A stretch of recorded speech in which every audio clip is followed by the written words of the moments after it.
Só para eu ter uma noção, assim, quem de vocês tem ideia, eu quero ortopedia, ou quer. Lá, pensa em ortopedia, beleza? Tá, beleza. Tá.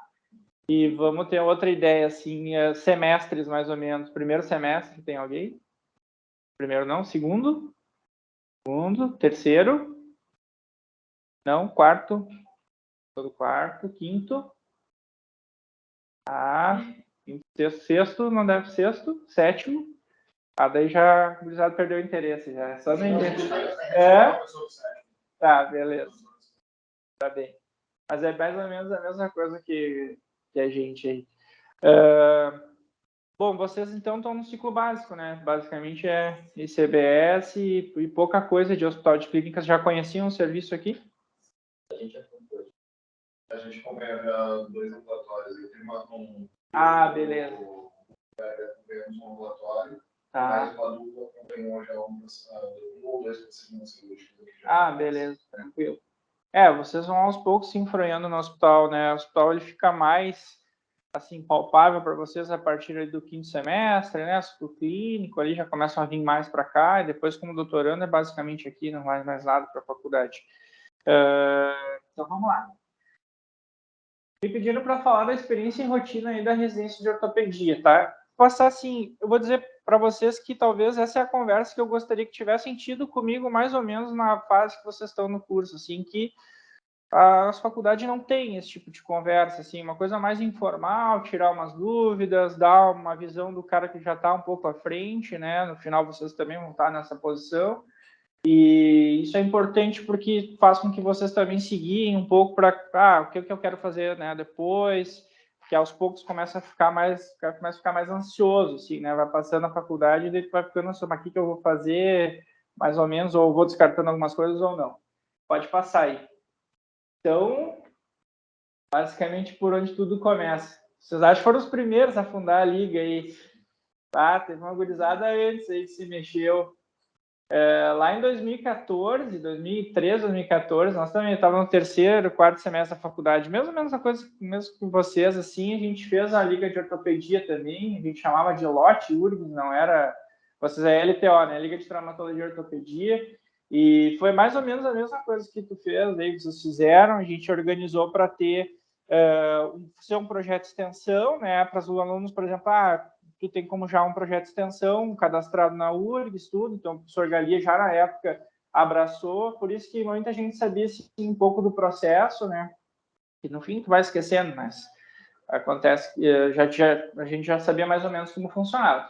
E daí até a gente conseguiu, na época, o apoio da Fundação Médica, foi bem bacana, porque assim, o hospital meio que deu uma abraçada, daí a gente conseguiu o anfiteatro lá do pesquisa experimental lá, vocês vão conhecer com o passar da faculdade, se ainda não conhecem. E aí a gente conseguiu fazer uma baita aula, assim, inaugural, e dali a gente foi meio que juntando uma gurizada. Então tinha uns 10, mais ou menos, assim, 10, 15 que estavam na liga, mas esses aqui eram os cabeças, assim, encabeçaram a coisa para tocar, tá? Então, desses aqui, 1, 2, 3, 4, 5, uns 4 aí foram para ortopedia, o resto debandou. Vamos lá. Então, assim, basicamente, o que eu queria trazer, assim, antes da residência, né, para vocês, ir para fazer a prova de residência ou definir a especialidade é a cereja no bolo da formação de vocês, né? É o tipo assim, isso aqui é o final de uma escolha que durou 6 anos, né? Então, tem todo um trabalho que começa antes disso, que é interessante vocês já terem uma visão de quem passou para até vocês tomarem as decisões de vocês. Então, basicamente, tudo começa com estágios, tá? Estágios na área. Eu gosto de, sei lá, de cardio. E chegar ali na cardio, se apresentar. Professor Leandro Zimmer, qualquer professor que esteja ali, gostaria de acompanhar uma que outra atividade. Aos poucos se enfronhando também. Então, isso tudo já vai acontecendo de ter oportunidades. No meu caso, no segundo semestre, isso foi em 2012, o Hospital Independência, sabe onde é o Hospital Independência? É ali, para quem não sabe, é no final ali da Ipiranga, com Antônio de Carvalho ali. Era um hospital da Ubra antigamente, a Ubra quebrou, fecharam o hospital e lá em 2012 eles reabriram o hospital, pediram providência civil. E aí, os caras, basicamente, eram um hospital de traumato que estava tentando voltar a funcionar, né? E os caras estavam, assim, pegaram 5 ortopedistas de cada especialidade para ir lá fazer a parte de traumato. Os caras, mas sozinho não dá, então vamos trazer uns estagiários. Foi aí que surgiu que um dos caras que foi para lá era da URGS, entrou em contato com a FAMED e mandou um e-mail assim, esse e-mail FAMED, que vocês recebem. E daí, na época, eu estava no segundo, terceiro semestre, pensei, não sabia o que queria fazer, né? Vamos lá, vamos encarar isso aí. Foi a experiência que me levou para a ortopedia, né? Então, a gente basicamente saiu de acadêmicos que frequentavam lá o anatômico, lá, com o seu Jorge, tá ainda lá o seu Jorge?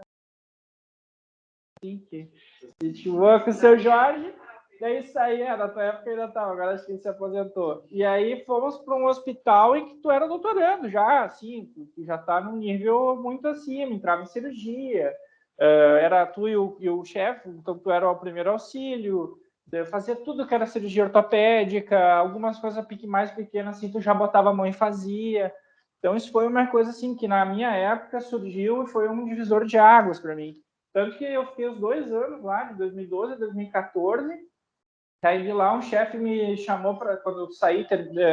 Se vocês não sabem, assim, estágio extracurricular na faculdade só pode fazer por 2 anos, depois não dá mais. Eu tenho que ou trocar a razão social ou fazer outra coisa. Então, no meu caso, aconteceu isso. Daí eu peguei e fui. Até foi frio esse estágio ainda, nem tinha contrato, nada. Um chefe daqui fazia plantão no Hospital Geral de Novo Hamburgo. Lá sempre teve um programa de estágio de ortopedia, mas eles tinham meio encerrado, assim. Então os caras levavam meio que assim, vamos lá comigo, vamos lá comigo. Eu fazia sexta de noite e sábado de dia, todas as sextas, noite, sábado de dia lá com ele, 24 horas invertido.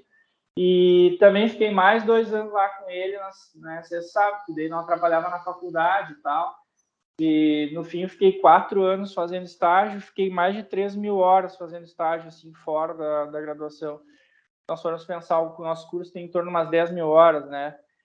Eu fiquei quase um terço ainda fazendo coisa fora de estágio, assim. Então, na minha opinião, na época, foi bem proveitoso e eu acho, assim, que essas oportunidades ainda existem, tá? O Independência ainda é um hospital que chama, se vocês quiserem contato, a gente conhece a gurizada que está lá, faz um meio campo aí, podem fazer o estágio lá. Hoje é um pouco diferente do que foi na minha época. Na minha época era tu e o chefe, hoje tem residência lá, então é tu, o residente e o chefe. Mas, assim, é um estágio muito dinâmico. Quando vocês têm esse... Na época a gente fazia 6 horas, 12 por semana, daí a gente fazia 6 e 6. Só que ele tinha que pegar meio que nos teus horários livres da faculdade para meio que dar uma conciliada. Como era um grupinho de uns 5 a 10 estagiários, dava, assim, tinha semana que tu fazia menos, tinha semana que tu fazia mais, mas beleza, assim, dava para encaixar. E até hoje é assim, tem gente da URGS que faz, e tem gente, mas principalmente acho que o pessoal da PUC começou a fazer mais lá o estágio, também porque é mais perto. E tem bolsa. Isso na minha época fez muita diferença. Era R$630 no mês aqui que entrava. O do geral não existe, tá? Esse foi um que eu acabei fazendo, então é uma experiência que talvez vocês consigam, também nem recomendo. Melhor vocês fazerem alguma coisa no HPS aqui, que nós conseguimos um vínculo mais institucional do que para Novo Hamburgo fazer. E essa é a gurizada lá do estágio do HI, são os pioneiros, assim, a gurizada que começou, alguns eram aqui da Liga já também, e a gente acabou criando uma parceria, assim, todos que estão aí, desses aí, só a Cláudia não é ortopedista, todos a gente se dá super bem até hoje, tem grupo, até hoje a gente se fala, até hoje a gente conversa, faz churrasco junto, tipo, criou uma parceria mesmo, foi bem bacana. Ligas de ortopedia também é uma forma, tá? Na minha época, a gente fez a liga aqui, daí os caras da PUC, bora fazer uma liga. Daí eles fizeram uma liga, a gente foi fazer as atividades com a liga deles, eles faziam com a nossa, fazendo um intercâmbio, assim. E isso é uma coisa bacana da faculdade, vocês não têm essa noção hoje, assim. Há 2 meses atrás teve o Congresso Gaúcho de Ortopedia, e aí o Felipe Suzin, que é um cara ali que é residente ali da PUC agora, chegou em mim ainda e falou assim, meu, que tempo massa aquele que nós tínhamos, né, fazer a liga e tal, não sei o que. Então as pessoas se lembram, e aquilo ali fica um negócio que vocês acabam fazendo parcerias de outros hospitais. Vocês vão ver, assim, na vida profissional de vocês, isso sempre vale a pena, assim, ter uma experiência de ser conhecido em outros lugares. Eu sei que a URGS ela tem um pouco assim de restrições com isso, assim. A própria FAMED impede vocês um pouco de sair. Por que quer fazer um estágio extracurricular? Essas coisas. Não se acanhem. Assim, se é uma coisa que vocês têm interesse, vão atrás, tentem formalizar a coisa, né? Passa por eles assinam ali, aprovam, porque é uma coisa, na minha opinião, que vale a pena. Assim, isso ninguém me disse na faculdade. Aliás, os professores não dizem isso para nós na faculdade, né? O que eles dizem, vocês são a nata da piscina, alegrense, gaúcha. Eu já passei por isso. Enfim, isso no fim das contas não vale nada. Depende de onde tu tá, ninguém quer saber onde tu te formou. Então, é bom que tu tenha assim sempre uma outra experiência fora do que a URGS te proporciona. Projetos, participação de projetos de pesquisa, isso é uma coisa muito de serviço para serviço, tá? O ortopedista normalmente não tem muitas coisas de pesquisa e tal. Nós aqui no Clínicas temos bastante. O professor Galia tem um grupo que é o grupo de pesquisa do quadril, que basicamente engloba tudo, né? Ele basicamente que gere todas as bolsas de mestrado, doutorado e afins, iniciação científica. O grupo dele é bem forte, tem bastante gente, tem gente de fora, tem gente de São Paulo que participa do grupo, então é bem bacana, assim, é uma forma de vocês também, se quiserem entrar nisso aí, ter um pouco de experiência nessa parte da ortopedia, também tem esse espaço. O Becker é o nosso cirurgião de tumores oncológicos, ele é o meu orientador, na verdade. Ele é um cara que é reconhecido na América Latina já como um cirurgião de tumores ósseos, né? Eles são um grupo muito seleto, tem muito pouco ortopedista oncológico. Então, e ele é um dos caras assim que está cotado nos próximos 2, 3 anos a ser presidente da Sociedade Brasileira de Oncológico. Então, um cara que está bem, que trabalha bastante pesquisa e trabalha bastante em outros setores e outros meios, que é bacana também de conhecer. Envolvimento com o serviço de ortopedia. Essa aqui é a história que o Galia sempre conta, o professor Galia, né? Que ele, na verdade, o professor Galia, ele não, a vaga dele e a definição por ortopedia começou no primeiro e segundo semestre, que ele vinha acompanhar o Dr. Marchek aqui no serviço, que é um cirurgião antigo de joelho, e aí, com o passar dos anos, o Marchek foi dando um espaço para ele, isso já desde o primeiro e segundo semestre, ele ia meio que acompanhando. Cara, hoje a gente sabe que é bem diferente, a época das faculdades também mudou, né? Tudo está muito diferente, mas, enfim, o serviço é uma coisa que vocês veem, né? Hoje, 6 da tarde, ninguém ficou trancando vocês de entrar ali. Eu disse para o Ara, não, pode ir às 18, a gente abre aqui, é um serviço aberto, a gente está sempre à disposição. A rotina do residente é corrida, mas sempre tem um contratado aí, tem a Tiziana, que é a nossa secretária, então não tem assim, não é uma coisa fechada, não é porque a gente está aqui na Zona 10 escondido que a gente não interage. Pode passar aí. Isso aqui hoje é uma coisa que está muito em voga, assim, muito. Se vocês forem seguir assim o Instagram médico e tal, em algum momento vocês vão se deparar com isso aqui, tá? Que é trabalhar já como especialista ou médico generalista e fazer residência médica ou não e fazer uma pós-graduação. A gente que é da URGS, a gente não tem muita noção disso, porque talvez isso é uma coisa que seja mais lá para a formação depois de vocês. Oi, tudo bom? Pode entrar. Para a formação de vocês mais final, mas em algum momento vocês vão se deparar com isso, tá? Eu fui para o interior, trabalhei quase 3 anos no interior, assim, e eu fiquei espantado com a quantidade de médicos que preferem fazer uma pós-graduação de curso de final de semana em São Paulo do que fazer residência médica. Muita gente, tá? Erros disso aí, assim, quem está falando para vocês é alguém que tem experiência nisso, porque eu passei por isso, né? Na época, quando eu me formei, eu fui para o interior com a ideia de não fazer residência mais. E tu vai começar. E eu não fui para um centro tão pequeno, fui para Santa Cruz, tem 200 mil habitantes, é uma cidade que tem faculdade de medicina lá na Unisc. Então, assim, não era para ser uma cidade que tem pouco, né, a agregar, assim, como formação dos profissionais. E eu me dei conta, assim, que, cara, não tem, assim, sabe, muita... O interior, ele é uma coisa, assim, que ele te suga muito e te traz muito pouco retorno. Tanto é que às vezes eu vinha para Porto Alegre simples para vir assim, ver aqui um congressinho, alguma coisa, sabe? Dar uma respirada de novo, porque lá o interior aos poucos ele vai te sugando. Isso é com qualquer emprego como generalista. Então, o que eu quero dizer com esse slide, talvez seja o slide mais importante da aula. Assim, hoje vocês talvez também não entendam muito ele, mas vai chegar um momento da vida de vocês que vocês vão se dar conta disso. Atalhar um caminho, por exemplo, assim, uma pós-graduação de endócrino, uma pós de psiquiatria geral, os caras dão uma ludibriada, assim, entendeu? Vamos fazer um cursinho aqui, faz uma psiquiatria adulto, faz uma psiquiatria infantil. Eu vi vários colegas meus fazendo isso. Quando tu passa pelo estágio da psiquiatria, que tu vê que os caras têm uma formação de estudar muito, de ter muito caso, ser muito difícil, de não ser uma especialidade fácil de fazer. Os caras tipo fizeram num final de semana assim para tu dar aquela respirada e pegar um RQE no Cremers e assinar como psiquiatra ou afins, tá? Não caiam nessa aí. Isso aí é uma baita de uma cilada. Não existe caminho fácil na medicina. O negócio é estudar, é trabalhar. Não é porque eu sou ortopedista aqui, que o cara tem aquela fama de ser vagabundo. O ortopedista estuda pra caramba. Vou mostrar para vocês como é que funciona depois. E para qualquer especialidade são 3 anos, 4 anos que exigem demais de vocês. Se hoje vocês acham que a formação, como na graduação, cansa, são 6 anos, beleza. Esperem até chegar à residência de vocês. Estou falando para qualquer uma, não é ortopedia, clínica médica, neurologia, qualquer uma. Que vocês vão ter que dar como profissionais, daqui a pouco às vezes está além do que vocês podem dar.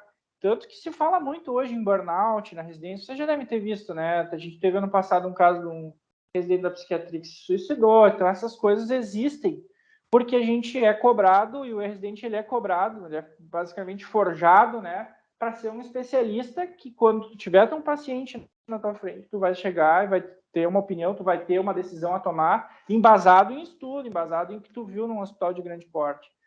Então, não num curso de final de semana, que o cara foi lá, fez um slideshow lá para vocês e tal. Então, não se deixem enganar. Isso é uma coisa que eu vejo muito residente, muito médico novo, assim, que foi para o mercado de trabalho cair nessa aí. Inclusive, vocês podem pensar assim, mas nós da URGS, o cara que é da URGS não tem muito essa coisa. Tem, porque eu já vi doutorando de que passou aqui com a gente, que agora me seguiu no Instagram, a gente se segue, os caras estão indo com um caminho assim meio, né, meio duvidoso da medicina. Então, não se deixe enganar, não existe caminho fácil. Pode passar aí. Então, na verdade, não é uma coisa contra a outra. Na verdade, o cara pensa que tu fazer isso aqui, tu vai chegar numa forma de ganhar muito dinheiro. Dentro disso aqui também eu queria dizer uma outra coisa para vocês, né? Isso aqui, o médico ter dinheiro, ninguém fala, né, para vocês.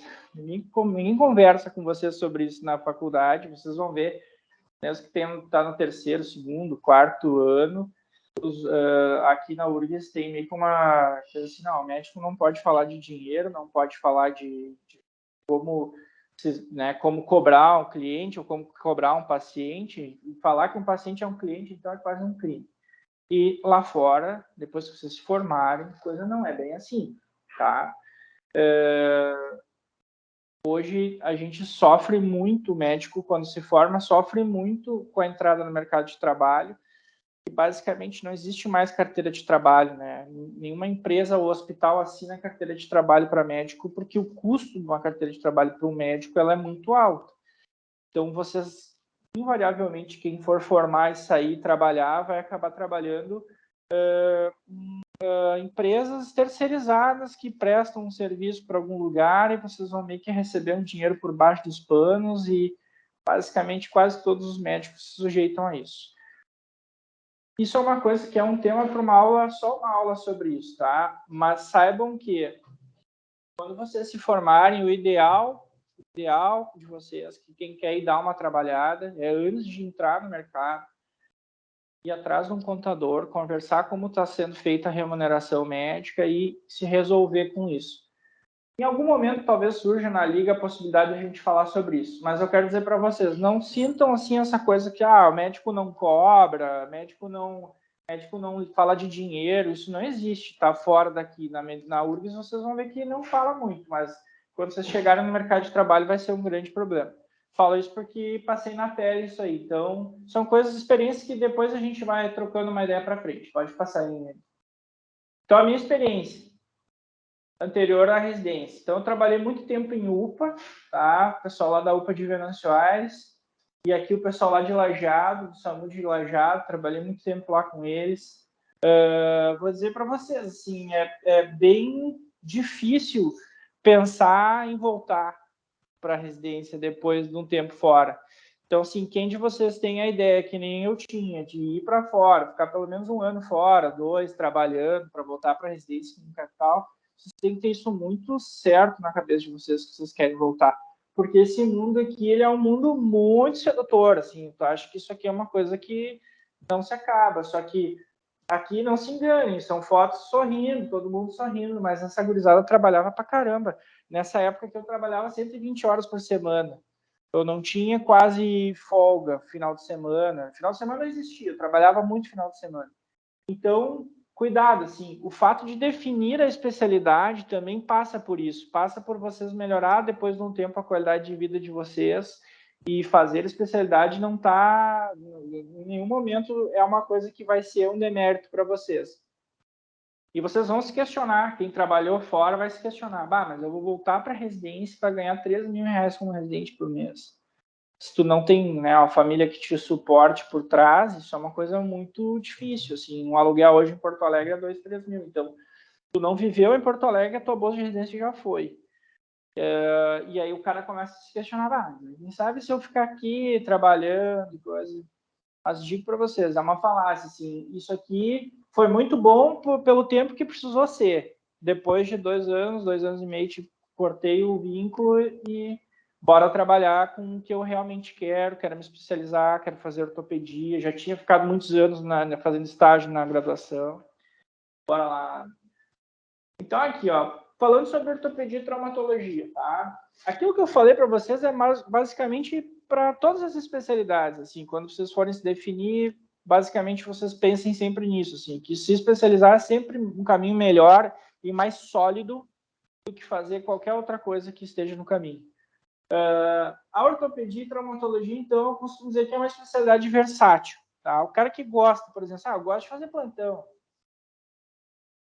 Mas eu gosto de ter um consultóriozinho também, ter né, meus pacientes. Consultório também. Mas só consultório, né? De pegar um bloco cirúrgico. Tem bloco cirúrgico também, tá? Mas eu gosto de trabalhar com esporte. Gurizada aí gosta, né? O André veio da educação física. Gosto, sei lá, queria ser, meu sonho de vida é ser médico do Grêmio. O professor Galê é chefe do departamento médico do Grêmio, tá? Então, tem várias coisas assim que tu pode fazer e não se trabalhar daqui a pouco diretamente com bloco, diretamente com consultório, diretamente com plantão, tu acaba tendo uma gama de atividades que tu pode desenvolver dentro da especialidade. Outra coisa que eu costumo dizer assim é o poder de resolução dos casos. Se hoje qualquer um de vocês chega ali no HPS com o braço, com o ombro luxado, qualquer atividade que tenham feito, caí, luxei meu ombro, em 15 minutos o problema está resolvido. Vou fazer uma manobra de redução ali, vai voltar o ombro para o lugar, vai a princípio ficar com uma tipose de gelo ali, anti-inflamatório, 7 dias está resolvido. Então, eu costumo dizer assim, comparado a outras especialidades que normalmente dependem muito que o paciente volte, né, várias vezes, por exemplo, o ambulatório de diabetes. A professora Tiziana sempre falava isso ali da endócrina da nossa. O ambulatório de diabetes é o tempo inteiro, né? Toda semana o paciente vem, a glicemia não está ajustada, não sei o quê. E às vezes o paciente é difícil de lidar. Então, para nós, às vezes o paciente pode ser difícil de lidar, mas igual tu vai conseguir resolver o problema dele. Isso independe muito do paciente. Às vezes é mais o que tu precisa fazer naquele momento. Pesquisa, daí aquilo que eu falei para vocês, depende muito da estrutura, depende muito do que o serviço, né, gosta e quer. Aqui no nosso serviço é bem valorizado, então assim, nós temos um grupo do serviço, tá? Quando algum chefe publica um artigo, que é corriqueiro, assim, mandam lá no grupo, todo mundo, que boa, vamos lá, tá? Então tem muito isso aqui no Clínicas, mas por ser hospital de clínicas também, mas tem bastante disso. Vai lá. Então, a residência de ortopedia e traumatologia, tá? Ela tem uma fama de ser uma residência difícil. É só fama? Não, é difícil. Tá? a residência é difícil pra caramba. A carga horária é pesada. Por que eu botei pesado? O MEC, né, regula que as residências, o residente ele pode trabalhar até 60 horas por semana. No nosso R1 a gente facilmente extrapola isso, assim, né? No primeiro ano da residência a gente trabalha aí em torno de umas 80 horas por semana. As residências elas estão passando por um processo de transição, assim. Vocês talvez não estejam tão por dentro porque não é o mundo ainda de vocês, mas, por exemplo, a residência o ano passado, com a morte desse residente da psiquiatria, isso repercutiu muito na Coreme, que é a Comissão dos Residentes, tá? Então, eles, assim, eles são os nossos fiscais, assim, eles estão o tempo inteiro querendo saber o que o residente está fazendo, tá? Então, tipo, é uma coisa que acaba que a própria instituição começa a mudar a forma como olha para o residente. Porque, tipo, anos atrás era totalmente diferente, né? O residente é residente, é aquela coisa, corre atrás e vamos lá. Hoje em dia não, hoje tem um pouco mais de regulação. Nossa residência passou por uma transformação esse ano, bem importante com relação aos horários. Então, hoje eu posso dizer assim, o residente hoje do Clínicas, em todos os anos, o máximo que ele vai trabalhar são as 60 horas aí na semana, tá? Outra coisa que aconteceu em Porto Alegre foi que a Santa Casa teve uma denúncia muito grave de assédio moral dos residentes e tal. Então, o Ministério da Saúde e da Educação vieram na Santa Casa e aplicaram uma multa pesadíssima para os hospitais. Então, lá também a coisa começou a se modificar. Tá? Então, assim, é uma residência difícil, sim, porque tem uma carga horária muito alta, porque tem que estudar muito, porque tem muita cirurgia, porque tem muito ambulatório, porque tem muito paciente. Isso é em qualquer residência de ortopedia, não é a nossa residência, tá? Tem algumas que é mais pesado ainda. Nossa residência não tem plantão. Por exemplo, ortopedia aqui no clínica, vocês não vão ver paciente quebrado na emergência. A não ser paciente que é institucional, aí sim é a ortopedia daqui que atende. Mas, por exemplo, que nem o Hospital Cristo Redentor, que é uma porta aberta e tem residência, lá os caras trabalham 24 horas por dia. Então, não tem muito disso assim, depende de residência para residência. Tá? Aqui no Clínicas, como é que funciona? Nós somos divididos em 4 equipes, isso aqui os residentes são divididos nesse modelo. Todas as equipes têm um R1, R2, R3, então tem o residente do terceiro ano, tem o residente do segundo ano e o residente do primeiro ano, que passam na mesma equipe, sabem tudo de todos os pacientes de toda aquela equipe. Que é o membro superior, que aqui é o ombro e mão, a equipe quadril, a equipe tumores pé, joelho pediátrico. A gente não tem coluna. Coluna é uma especialidade a parte que a gente meio divide com a neurocirurgia. Então, a gente aqui na neurocirurgia tem o Dr. Bruno, que está lá agora. Então, a gente passa no estágio de coluna junto com o quadril aqui. Quadril, coluna, eu esqueci de botar, mas é com a neurocirurgia. Daí a gente intercâmbia com os pacientes deles e operamos junto com os residentes deles também, tá? Eu acho que de assim, especialidades ortopédicas, o nosso serviço é um dos mais completos de Porto Alegre. Assim, não, tem muitos serviços que não tem tumores, por exemplo, que é uma especialidade mais rara. Aqui a gente tem muitos serviços que não tem pediátrica, que é o serviço a parte de criança, né, a ortopedia infantil não é forte, não tem. Então, mas basicamente todas vão ter ombro, mão, quadril, pé e joelho, tá?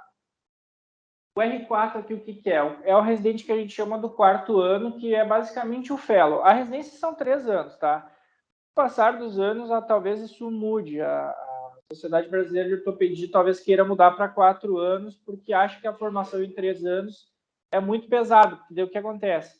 Tudo aquilo que eu falei que o cara tem que ser versátil, o cara tem que fazer em 3 anos. Ele tem que fazer plantão, tem que fazer consultório, tem que fazer cirurgia, tem que fazer tudo em 3 anos, e às vezes acaba dando um pouco tempo, né? Depende da curva de evolução de cada aluno, de fazer tudo. Então, talvez mude para 4 anos muito em breve, assim, os próximos 5 anos. O R4, na verdade, é o fellow, que a gente chama, que é uma subespecialidade. Por exemplo, assim, hoje, tenho dor na minha mão, né? Aí tu vai vir aqui no ambulatório, os guris vão te dizer, não, mas aí na segunda aí que é o Celso e o Jair que fazem mão. Daí tu vem na segunda, que é o Celso e o Jair que fazem mão. Então hoje a ortopedia tá muito assim, tipo, voltado para subespecialidades. Se tu tem dor no ombro, eu consulto com alguém que tem dor no ombro. Antigamente não era assim, tu ia no ortopedista traumatologista, o cara que resolvia. A gente tem formação para atender tudo, mas as coisas começaram a se canalizar mais na ortopedia. Então, o quarto e o quinto ano normalmente está começando a ficar mais em voga, assim, justamente porque está tendo muita patologia específica da área que é melhor tu consultar com um especialista daquilo. Então, por isso que tem o quarto ano. Só vou falar um pouquinho aqui dessa parte ainda do clínicas aqui, tá? Então, nós somos 4 residentes por ano, tá? Então, são 4 R1, 4 R2, 4 R3. Os fellows aí é por equipe, quase todas as nossas equipes têm. Eu acho que a única que não tem aqui no Clínicas era mão, vai ter esse ano, e era tumores, vai ter esse ano. Então, todas as equipes têm um R4, que é um ortopedista já, que está fazendo mais uma subespecialização. Desses 4 residentes por ano, a gente entra por prova, a prova do Clínicas. Mas eu vou me lembrando alguma coisa, pode passar ali. É os olhos do residente, né? Eu disse agora, estava brincando com a Madeleine, que é a nossa R1 ali. Tu quer ele falar alguma coisa, Madeleine? Ela disse, eu não. Eu quero ir para casa dormir. Então é isso, assim, o residente está sempre meio que cansado, porque realmente o serviço puxa, tá? Pode passar. Aí a rotina, tá? Que é o que basicamente eu vim falar para vocês mais. Assim. A rotina do R1 da ortopedia, então, ele é o chefe dos ambulatórios, que a gente chama. Então, o cara que coordena ali, chama o paciente, atende, vai atendendo, vai discutindo com R2, R3 e depois o contratado. A internação é do R1 também, é uma atividade, então, o ambulatório de internação, basicamente o R1 que coordena. Os pacientes internados são nossos no 8º andar, 8º norte. Então, lá, basicamente, tem paciente da ortopedia internado. Lá é o R1 que tem que dar o jeito dele, fazer prescrição, evolução, joy commission, essas coisas. Então, tem que estar tudo alinhado lá. Com o passar do tempo, tá? O R1, nos primeiros meses, ele fica basicamente com esses 2 itens. Depois, ele começa já a ter outras atribuições que vão fazer parte mais do R2 dele, que é o agendamento de cirurgias. Como é que funciona aqui no Hospital de Clínicas? O hospital tem um portal, que é o portal de agendamento de cirurgias. A gente lança o procedimento, o hospital já nos libera o material que tem para aquele procedimento, tudo SUS, né, via SUS, e a gente larga numa escala que vai lá para a Secretaria do Bloco, 13º andar, e passa por uma autorização final da direção do bloco. E aí, dali, sai as cirurgias da ortopedia, e isso é um procedimento bem complexo, que o R1 demora para aprender, o R2 toca mais tranquilo, o R3 sabe fazer direito, mas, assim, é uma coisa que isso é uma das coisas que pesa um pouco na residência, que é essa questão burocrática, né?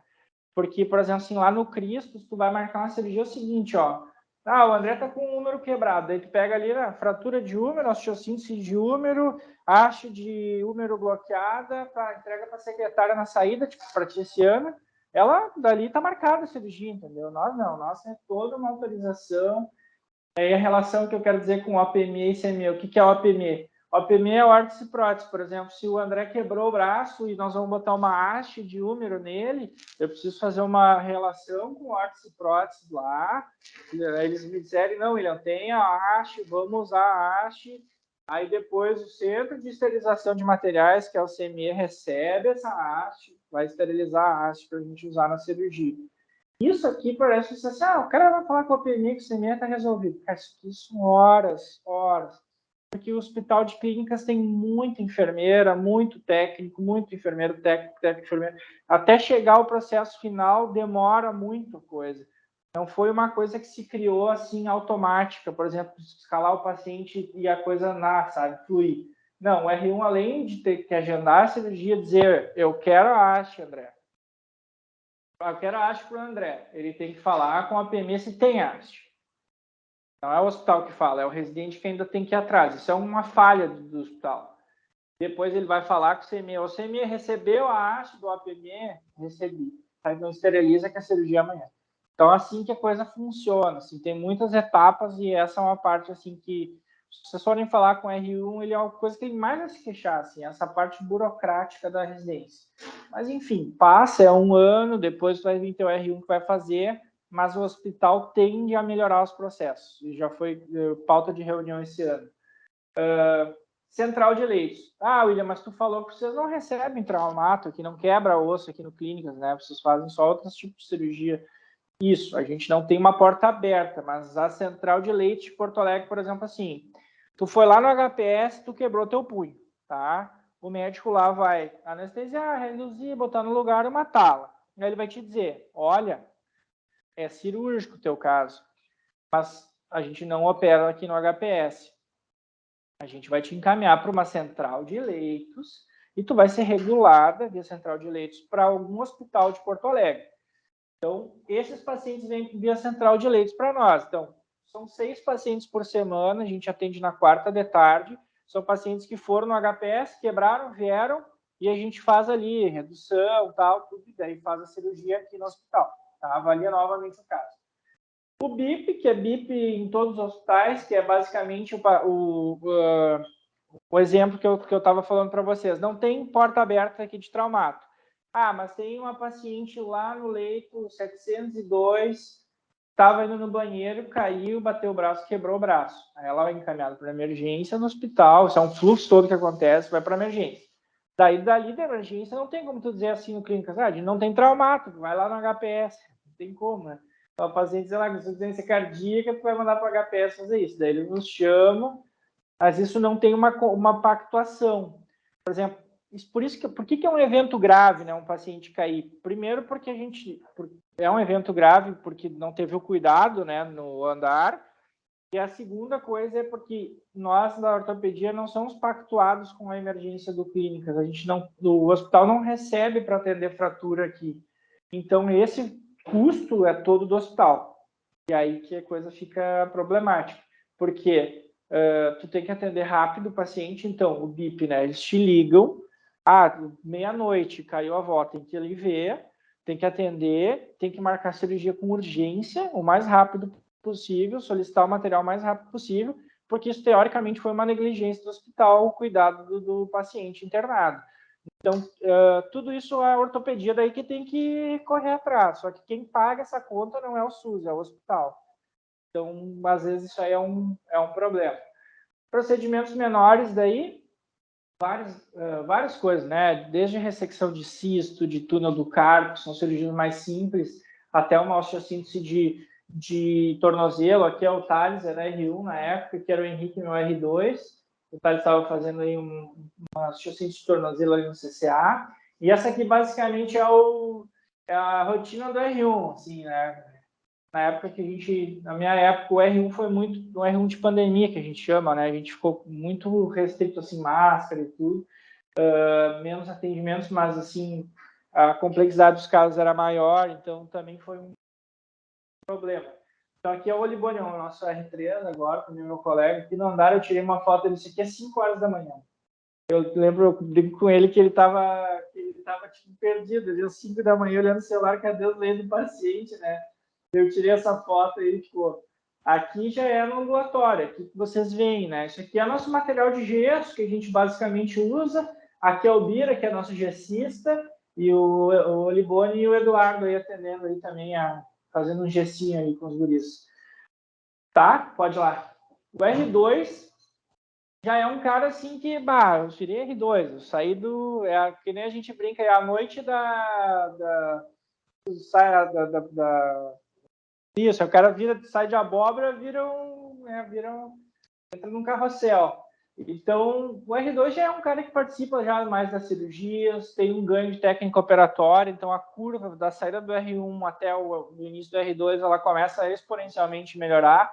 Primeiro, porque tu viu muita cirurgia no R1, segundo, porque no R2 tu já começa a desenvolver tua própria mão, tua destreza fina, e é bem bacana. O R2, ele também já coordena junto com o R3 os ambulatórios, então aquela coisa de ficar tocação ali, o R1 toca, o R2 já fica mais focado, assim, no exame físico. Tem um caso para discutir, a gente já vai ali discutir junto, o R2 já fica mais acionado nisso.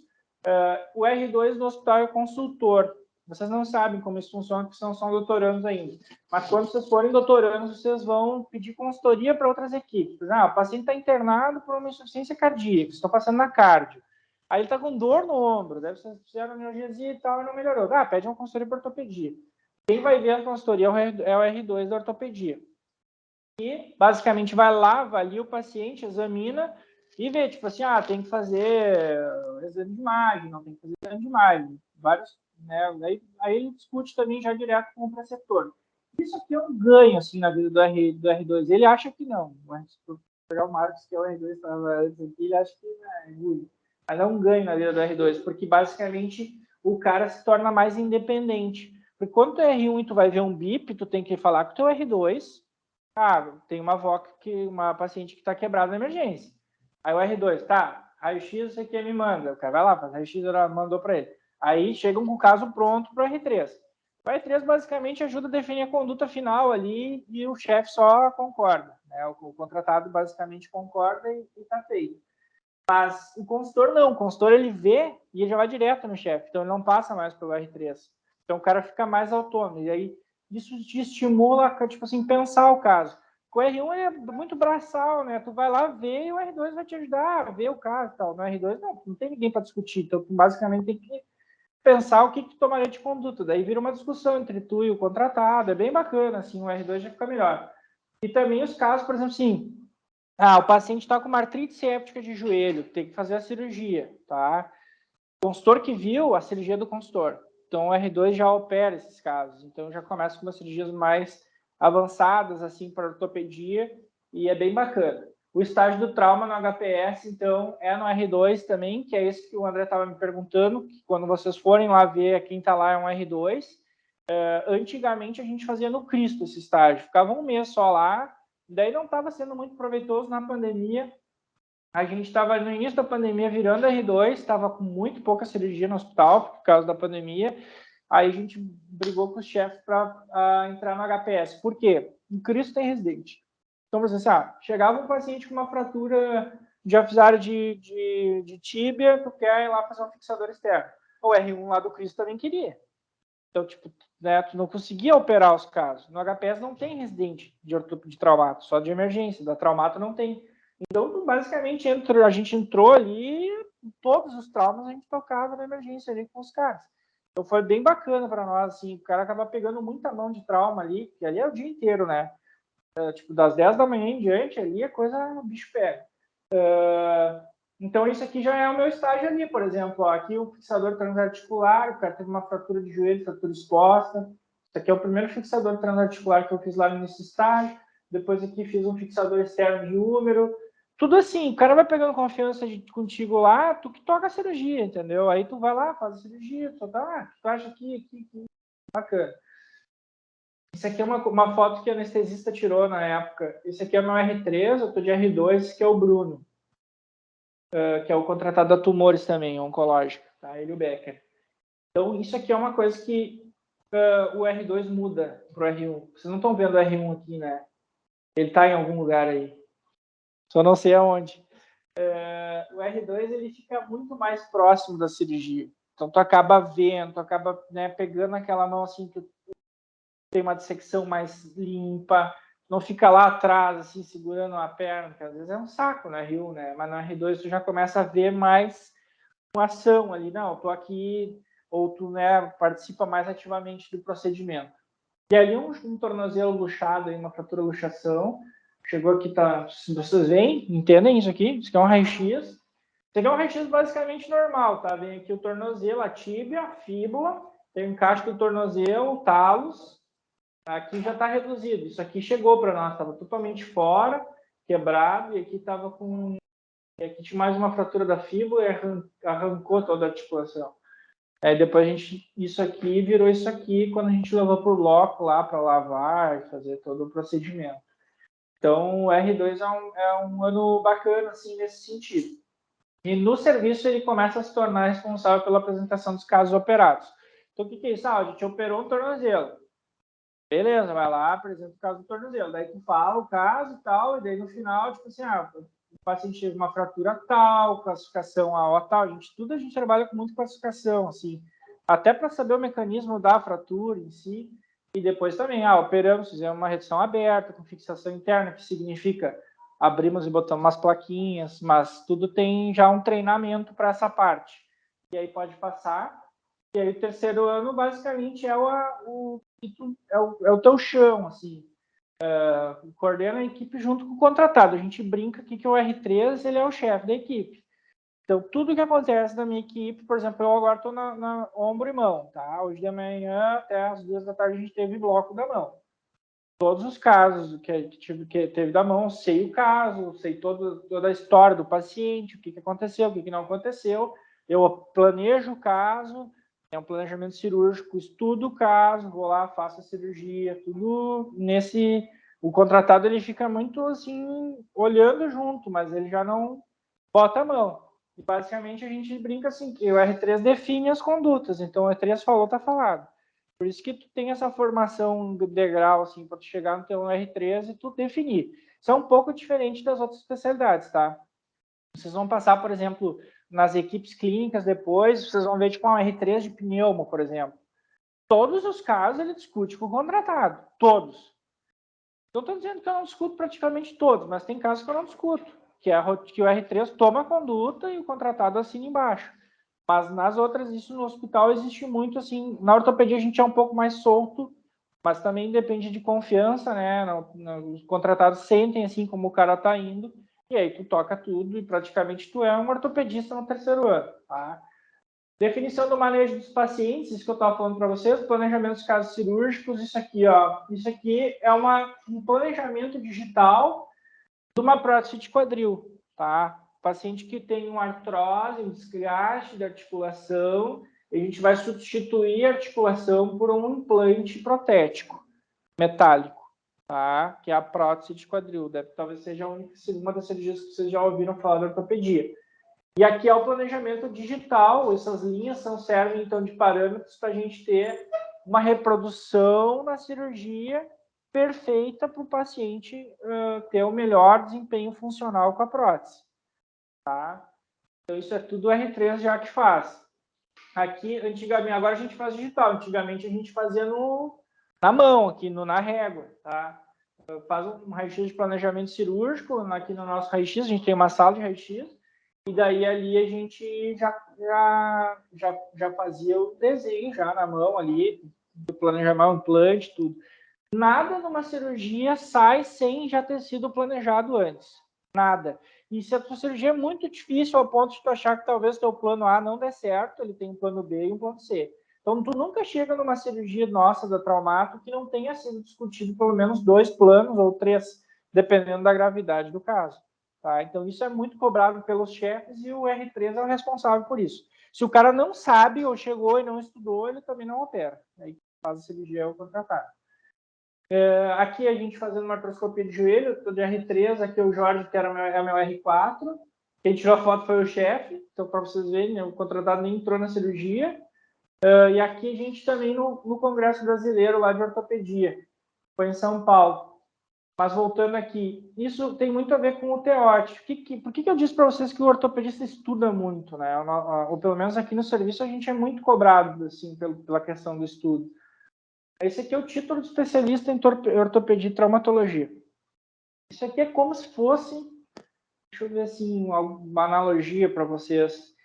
É como se fosse um desfile de gala, assim, né? Um cara que não tem TEOT, ou não passou no TEOT, não passou na prova do título de especialista em ortopedia, e basicamente no serviço ele não é considerado nem ortopedista. É assim, é coisa, tipo, uma coisa meio, tá? Então, no final do R3, nós temos uma prova que é a prova do título para especialidade de ortopedia e traumatologia, para a gente nos tornarmos membros da Sociedade Brasileira de Ortopedia e Traumatologia. Tá? Essa prova, ela é uma prova de 3 dias, ela é um vestibular. Sim. Uma prova que a gente vai para Campinas, todo mundo vai para Campinas, em torno de 4.000 residentes que estão terminando o 3º ano.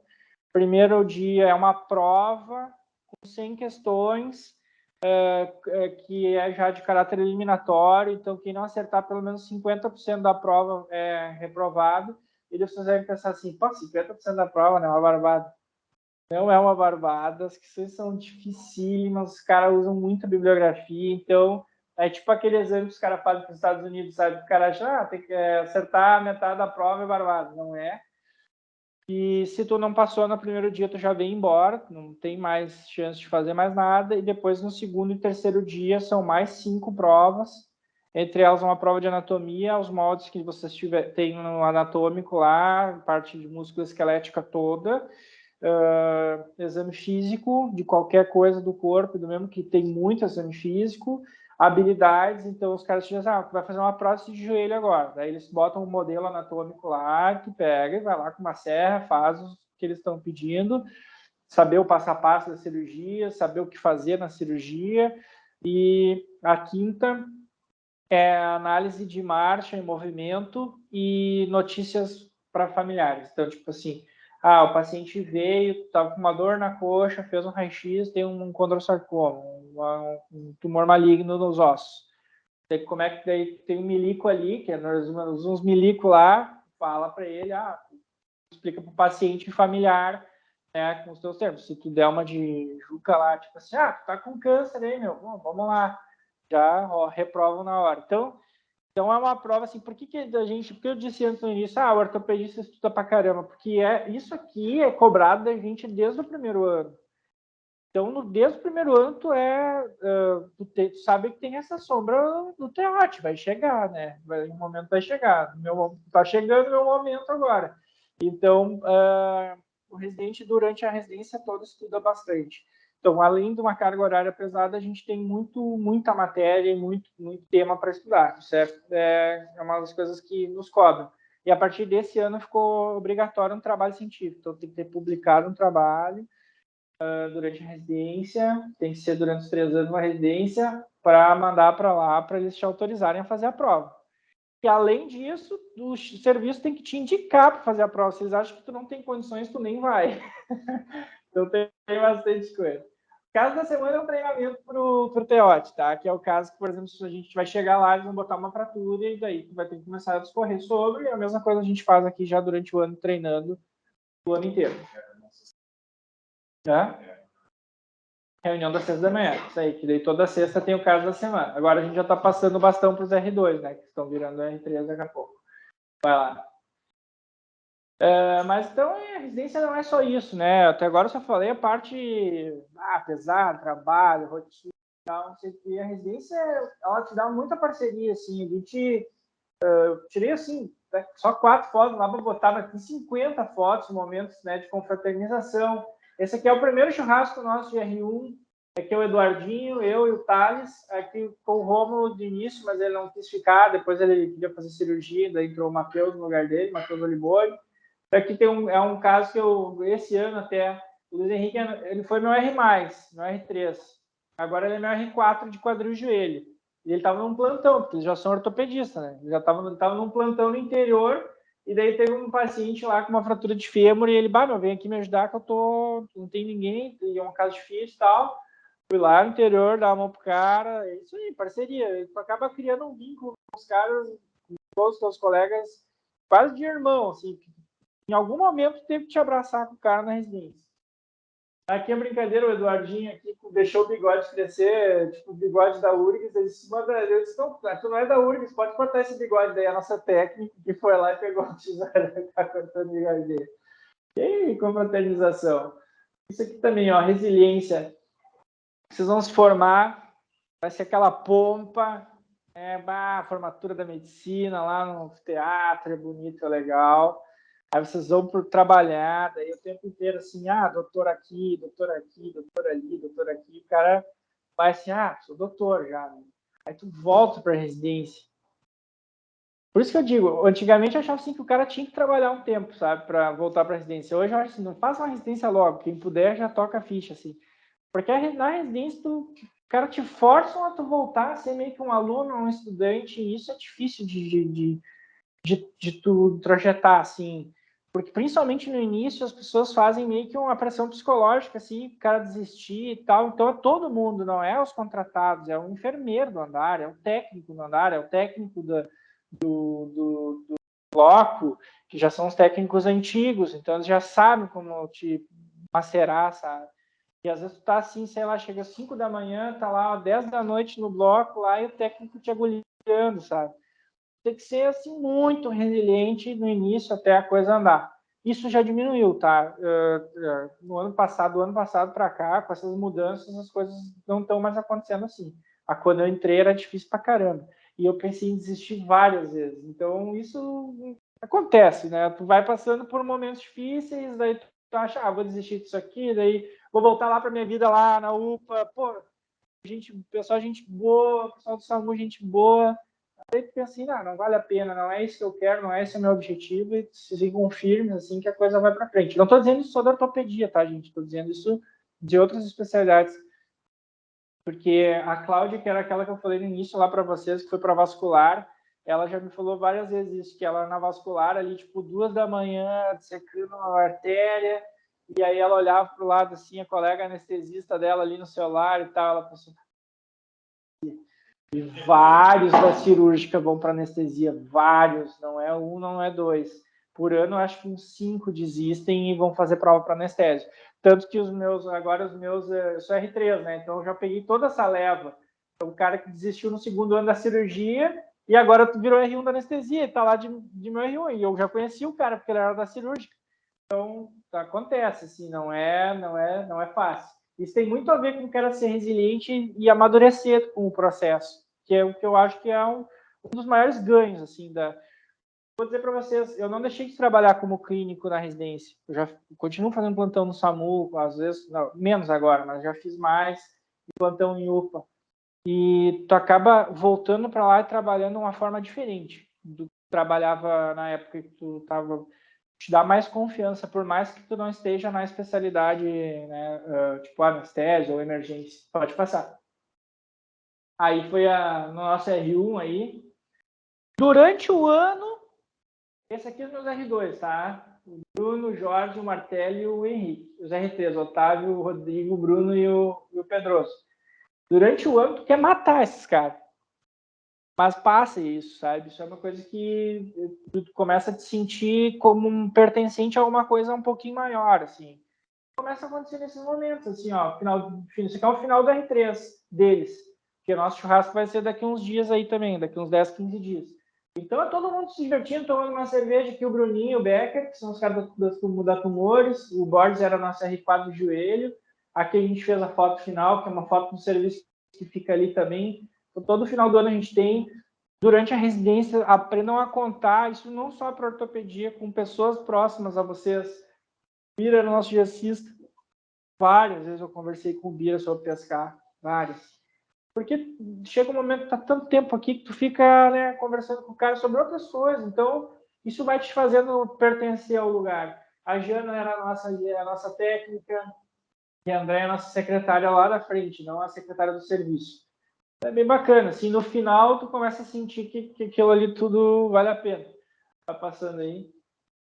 O serviço nosso, ele tem uma tradição, assim, isso que nos dizem no primeiro dia, tá? Um serviço de ortopedia das policlínicas, ele é familiar.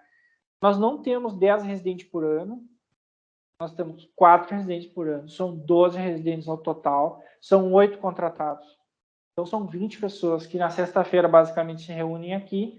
Todos se conhecem, todos sabem quem é quem, todos os chefes sabem de onde eu sou, o que eu sou, onde eu me formei, todos. Então, a gente tem uma relação muito próxima com os contratados, principalmente os contratados, com os professores. Então, aqui foi quando a gente voltou a primeira vez a ter aula depois da pandemia, que era sempre online, né? A gente conseguiu lá, aqui da FAMED, lá, vocês devem conhecer essa aula da FAMED ali. Então, aqui os professores que foram no dia, né? O doutor Danés da pediátrica, o professor Gali, o Becker, o doutor Canquerini do ombro, mas basicamente todos os contratados vêm na reunião e todos te conhecem, todos sabem o que precisa fazer por ti ou não. E depois que vai passando a confiança do R1, assim, que ele vai confiando em ti, o cara se torna um amigo no fim das contas, porque daí tu acaba trocando ideia com ele sobre várias coisas, sobre vários assuntos. Tem uns que são mais fechados, outros menos, mas isso tem muito essa tradição aqui. Isso é bacana depois de um tempo. Porque isso foi uma das coisas que me fez pensar em voltar para clínicas.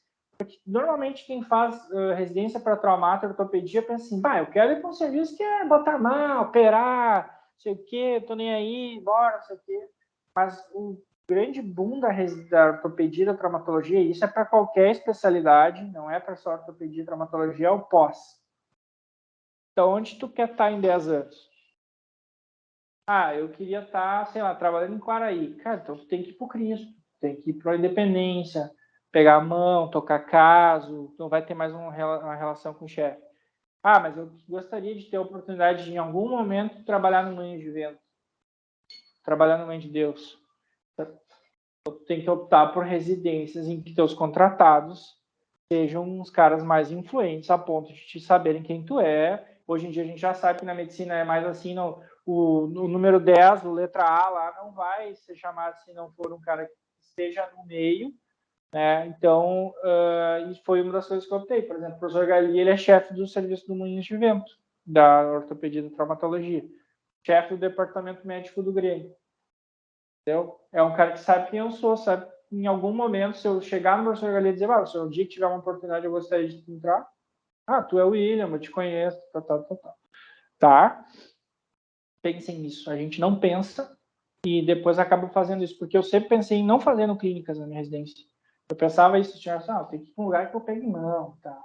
Eu passei aqui no Cristo, e daí quando eu fui definir, eu levei muito isso em consideração, o pós, e não o processo. E não me arrependo, achei uma baita residência que eu fiz aqui, tenho saído assim, superei as expectativas. Passa. Então, mensagem final aí para terminar, Guilherme, não vou mais se delongar. Sempre considerar fazer especialidade, sempre. Especialidade, Guilherme, residência médica, nada substitui isso, porque chega uma hora, em algum momento da vida de vocês, que vai ser cobrado isso, e o cara que fez a pós, ou o cara que fez a residência, vai ter um espaço diferente um do outro, tá? Então, nunca considerem, ainda mais vocês, né? Eu tinha um chefe do Independência, cara que me levou para Novo Hamburgo, aquele do Independência que me levou para Novo Hamburgo, um dia eu disse para ele, vou trabalhar no interior, não sei o que, não quero residência, eu disse assim, tu não vai deixar de fazer residência nunca. Ele disse para mim, por quê? Esse cara, tu fez uma puta formação, te matou para passar na URGS, aí tu vai pegar agora, vai querer o cara que foi na Colômbia lá, não sei. Cara, não é menosprezar o meio, tu entende? Mas tu fez uma baita formação, não menospreze a tua formação final. Não menospreze o lugar que tu queira fazer a tua residência. Sempre tente buscar o melhor, porque vocês estão numa faculdade que efetivamente é uma das melhores faculdades. Então, isso é uma coisa que no final das contas vai contar para vocês. É importante. A definição da especialidade faça para o que você gosta de fazer. Lembra, eu trabalhei 3 anos fora. No primeiro ano eu já não queria mais ortopedia. Daí eu não queria mais ser traumato. Aí eu tinha um amigão que eu trabalhei na UPA lá de Santa Cruz lá. Eu fiquei tão brother do cara, assim, fui padrinho de casamento, cara. Né? Nós trabalhava toda quinta-feira juntos lá. E amigos, assim, a gente fazia, sabe, todo dia a gente se encontrava, fazer alguma coisa, ou churrasco, qualquer coisa. E o cara queria fazer oftalmo. E aí ele disse assim, William, quem sabe não faz oftalmo, vamos trabalhar junto, já que a gente se dá bem e tal. Oftalmo, né? Tem uma coisa de ser prática também, versátil, né? Pode fazer várias coisas. Mas quando eu passei no estágio, não sei vocês ainda, vocês não passaram ainda, mas vocês vão passar no estágio de oftalmo 1 semana aqui no clínico, 1, 2 semanas. Então tu não tem muita coisa para tu ver e o que eu vi eu não gostei, né? Aí, beleza. Fiz prova, assim, eu ia me inscrever para fazer prova para oftalmo. Tá tudo certo já. E aí, eu pensei, quando eu me inscrever, eu pensava, vou ir num congresso do oftalmo, alguma coisa meio geral, assim, só para eu ter uma noção, né? Porque na faculdade eu tinha descartado oftalmo. Aí, fui me inscrever. Tinha um brasileiro de oftalmo, assim, na próxima semana, assim, deu, bora. Aí, para estudante, era uns pilinhos, assim, daí tá. Aí, mas você sabe, antes eu olho a programação, né? Porque até pelo menos chegar lá e saber uma coisa. Olhei a programação, não entendi nada. Tipo, não sabia nada daquilo que os caras estavam falando. Tipo, tinha uma ideia, assim, muito errática da coisa. Eu disse para o meu colega, disse, cara, vai me desculpar, mas não tem como eu fazer o tal. Não é o meu chão, não é o que eu estou acostumado, não é o que eu gosto de fazer. Então, nunca se arrependam de fazer uma coisa que gostem, e vocês gostam, porque vai aparecer alguém no caminho de vocês que diga, quem sabe vai para esse caminho, quem sabe vai para esse caminho. Se vocês têm uma coisa mais ou menos assim, certa, ou que nem eu tive muita dificuldade de definir efetivamente a minha especialidade, vão por exclusão, então. Tipo, eu não quero gineco porque eu não gosto de grávida. E pode ser um motivo torpe, assim, porque eu não gosto de grávida, por exemplo. Ou não gosto de pediatria porque eu não gosto de criança na puberdade. Qualquer coisa, entende? Mas que delimite mais ou menos você assim, eu gosto do paciente dormindo. Eu gosto que o paciente ensina de mim. Eu gosto que vai fazer anestesia, entendeu? Aí o cara bota o cara dormir ali, deu. Isso aí. Sempre estagiário conhecer o lugar que vocês pretendem fazer residência. Isso é a primeira coisa, tá? Tem que ir no lugar, não importa se vão como doutorando, não importa se vão no estágio de férias do doutorando, aqueles 3 meses, alguma coisa vocês têm que ir e se mostrarem e serem cordiais no lugar e ter um clima, fazer um neto, deixar uma boa impressão. Normalmente a gente consegue isso trabalhando e se dispondo. O professor Galia sempre fala isso para nós, sempre, todos assim. Cara, eu quero um grupo com disponibilidade. É essa a palavra, disponibilidade. Porque ele fala, meu celular, todos os meus pacientes têm, e eu respondo aos pacientes a hora que for, não tem problema. Ele sempre conta que o Nazi, vocês conhecem o Nazi, o professor Nazi? O professor Nazi é o chefe da emergência do hospital de clínicas, tá? Ele, quando o pai do Galia infartou em casa, ele ligou para o Nazi às 11h30 da noite, chamou uma vez e o Nazi, fala, Galia. Eu foi lá atender o pai dele, então tinha muito disso antigamente, né? Mas foi lá atender, então assim ele leva isso muito a sério. E descobrir o que os chefes dos serviços do lugar que vocês querem gostam é uma coisa importante. E normalmente está associado a trabalho e disponibilidade. E não é grandes coisas se tu for pensar, né? Se tu for postar um cara disponível e tu é um cara que trabalha, vou dizer assim, não é nada demais, mas vocês já partem para uma outra esfera, tá? A ortopedia e a traumatologia é uma especialidade que trabalha muito, estuda muito, mas a experiência com o paciente normalmente é positiva e recompensa o esforço. O Jairo é nosso chefe da mão aqui, está entrando agora como contratado. O Jairo, no R1 dele, ele recebeu 11 cartinhas agradecendo o atendimento, mais umas 15 ouvidorias a favor assim, dele no hospital, fora inúmeras cestas de coisas que os pacientes traziam para ele. Então, não se... tanto que, assim, hoje é um cara... Se você me disser, precisava um cara de mão, assim, vai no Jairo. Era um cara acima, assim. Ele é um cara que já te recebe, já está numa casa cheia. O cara quer uma casa cheia. E isso faz muita diferença no atendimento do paciente da traumato, porque o paciente normalmente está muito fragilizado pelo trauma, né?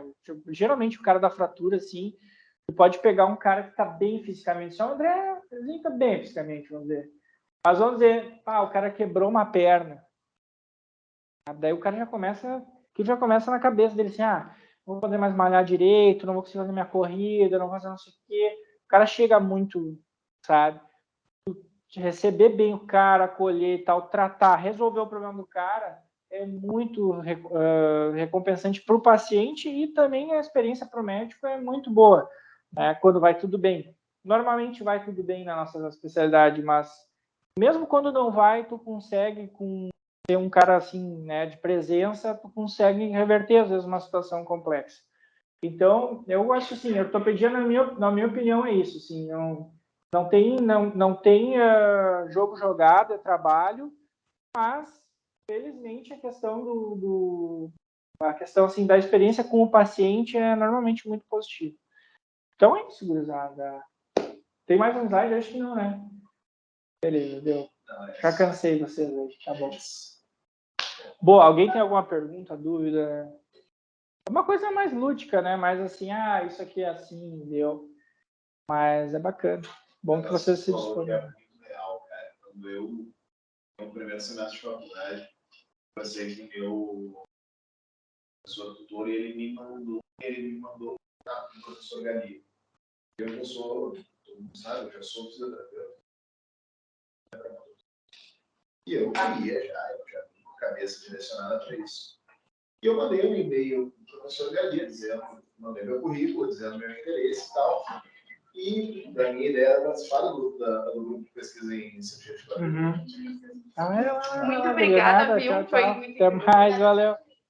Um horário que, teoricamente, eu acho que era tu que ia me entrevistar. Ele ia botar o R mais dele ia me entrevistar. E do nada ele entrou. Ele esperando, estava confiando para ele. E resumindo a história, uma das coisas que ele me disse ao final da entrevista foi uma coisa que pesou. O próximo que eu disse agora é que estar aqui tem uma coisa muito boa ou muito ruim. Isso depende de cada um, que é. Aqui, como o William falou durante a conversa dele aqui, vocês estão com diversos chefes, vocês estão com diversas pessoas que, quando vocês estiverem fazendo uma residência, provavelmente vão ser os chefes. E esses caras, eles vão saber o nome de vocês. E se vocês forem bons profissionais, se vocês forem bons aspirantes a profissionais, se vocês tiverem um bom contato com o paciente, empatia, cuidado com as práticas, eles vão saber. E amanhã, depois, quando vocês forem lá bater na porta, eles vão saber que se vocês foram bons profissionais aqui, vocês, teoricamente, continuarão sendo. O contrário também é verdadeiro. Então, a proposta da Liga, ela é dar esse tipo de oportunidade. Inclusive, o cara que meteu a pedrada disse, não, vai, o professor Galinha quer vai. Esse aqui. Inclusive, por isso que ele está aqui logo depois do professor Galinha. O objetivo é oportunizar experiências diferentes. Porque no nosso currículo, a gente não 2 meses ou pouco menos que isso aqui. Então, nós não teríamos uma oportunidade maior. E hoje, nós temos as portas abertas para ter essa oportunidade. A ideia é aproveitar. A gente não sabe qual é a especialidade que a gente vai fazer de fato, se vai fazer, se não vai. Mas, diferente do que o futuro espera, e do que a gente não pode lidar, a gente pode lidar com o presente. A oportunidade que se tem na mão é muito mais vantajosa, muito mais preciosa do que estar sempre pensando no futuro. A gente não sabe qual. Cara, eu acho assim que a gente até tem uma aula aqui na nossa liga que a gente fez, que é uma aula sobre o médico generalista tem que saber, né, de traumato, né, não mesmo. Eles não sabem não mexer de nada que seja de esqueleto appendicular. Então, sabe olhando um tórax, assim, mais ou menos, mas fratura de tíbia ou não, joelho ou não, você não tem ideia, assim, que não tem na formação de vocês. Então, eu que queria ortopedia tinha um pouco dessa essência, mas você pensar que meus colegas até hoje, igual o William Roman, era sentido baixo. Sim, pode formado, né? Meus colegas até hoje me mandam mensagem para isso. Então, isso é importante, assim. E outra que eu quero que vocês aproveitem, assim, a aula, na verdade, foi para falar sobre o geral das residências. Sobre e meu peixe aqui também. A parte, assim, tudo que eu falei aqui vale para os outros colegas, porque eu me dou muito bem com todas as outras especialidades, assim, do pessoal da anestésia, das cirúrgicas, né? A gente conversa bastante. E todos é meio unânime, assim, né? É uma coisa meio geral. Tá? Tudo que não faz tanto tempo